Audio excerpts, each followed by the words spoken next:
That way it will not end up on the floor. Do not work off of the table with this stepstone. Okay, so you can see I've mostly carved most of the shape. I'm looking now for any areas that seem a little higher than others because I do want the whole negative shape to be the same depth. So I'm noticing it's a little higher over here, so I'm just going to gently scrape, gently scrape, gently scrape. And in the end, I want to have no tool marks showing, so I'm trying to be a little more gentle in this second round.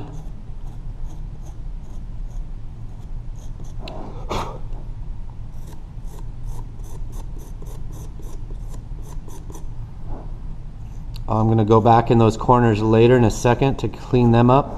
But I'm getting all the big areas with the flat part of the tool right now. I'm carving with this flat part of the tool right here.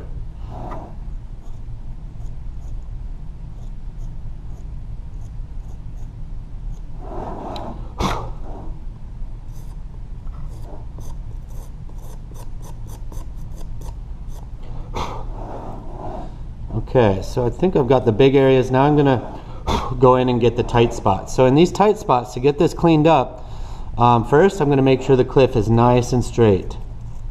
So I'm shaving the face of the cliff, trying to get it nice and vertical, straight up and down. And now I'm going to go in with the flat part of this tool and just literally scrape those bumps off. And even if I have to, kind of just smooth them out with the flat part of the tool. So you can get a nice, clean, crisp edge using the point of this tool to make sure that the angle where the cliff meets the floor is nice and crisp and perpendicular. Same thing here, it's a little easier to see.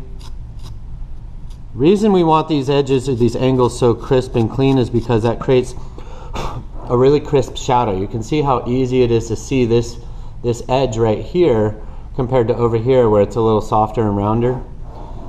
So another thing you could do if you needed to is you could take the tool right here and scrape the face of the cliff. Be careful around corners. Try to always work away from the corner or the point rather than pull towards it, because you can chip that off pretty easily. Another thing you can do to clean up the face again is to kind of point the tool down and just work the surface of the cliff from above. See, I'm straightening the cliff right now, as well as the surface below. So I'm using this round side of the tool to scrape the surface here. So there's no one right way to do this, guys. It just depends on your design and your needs and what you're trying to do.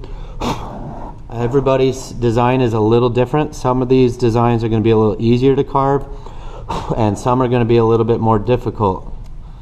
If you feel like you're trying to carve a section that you're struggling with, please stop and come up and ask me and give you some help. I'll help you. Maybe even do a little demonstration on one of your shapes for you.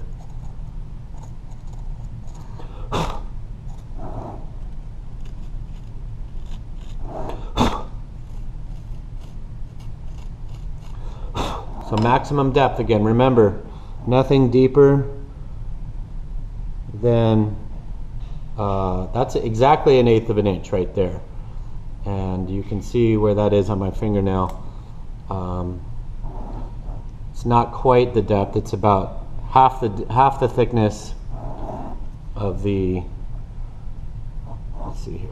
Is this an angle you can see that at? Of the tool. So you can go, I could go deeper here, but not more than 1/4 inch. This is 1/4 inch, and if you have any questions, come ask me before you carve too deep. If you carve too deep, it's not the end of the world. You will have to go back and add clay back in though, and it's not terribly difficult, but there's a special way to do that called scoring and slipping that you probably don't know yet when you're watching this video. So come ask me if you realize you carved too deep, you made a hole, you made a mistake. Everything is fixable. Everything is fixable. Any mistake you make carving can be fixed, as long as you don't let the stepstone dry completely. If it dries too much, it's not going to be fixable.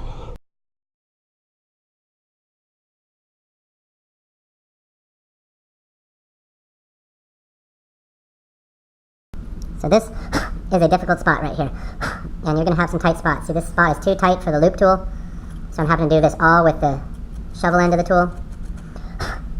And I've got this negative shape. The valley floor is about the same depth as it is out here, but now I need to get rid of the tool marks. So get rid of the tool marks. I'm using the flat end. I can even use the end of a needle tool here to flatten that. I could use the eraser of my pencil to do this. Okay, so I've got the valley floors where I need.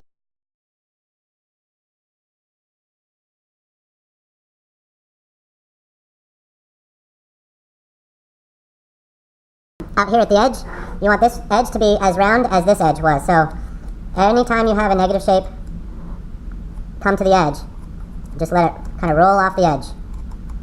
Bring the shape out to the edge and over the edge, but make sure it rounds out into the side. So I just use the tool to create that. I just literally carve that around. Okay, so my carving is pretty much done. I'm just going to do one last little cleanup around the top of the edge to get any boogers or chunks off of that, and then I'm going to finger polish.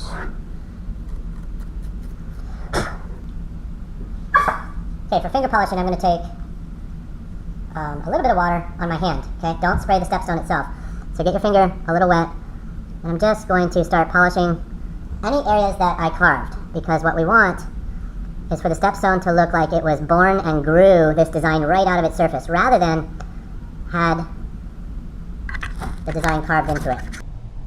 So here's another view where I'm trying to make sure I get the surface nice and smooth, but try not to hit the edge of the cliff right here. And actually from this angle is a good way to, a good opportunity to see that the cliff faces are as straight as possible right here. This is the cliff face. You want that as straight as possible. You want this angle down here to be as crisp and square as possible. In other words, you want that to be 90 degrees.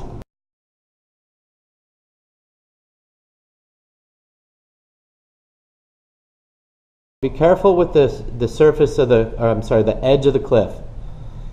If you have a rough surface from carving and you're dot poking, you know, try to clean that up a little bit, but you don't want to totally round out that surface either, because that's keeping it visually easy to see.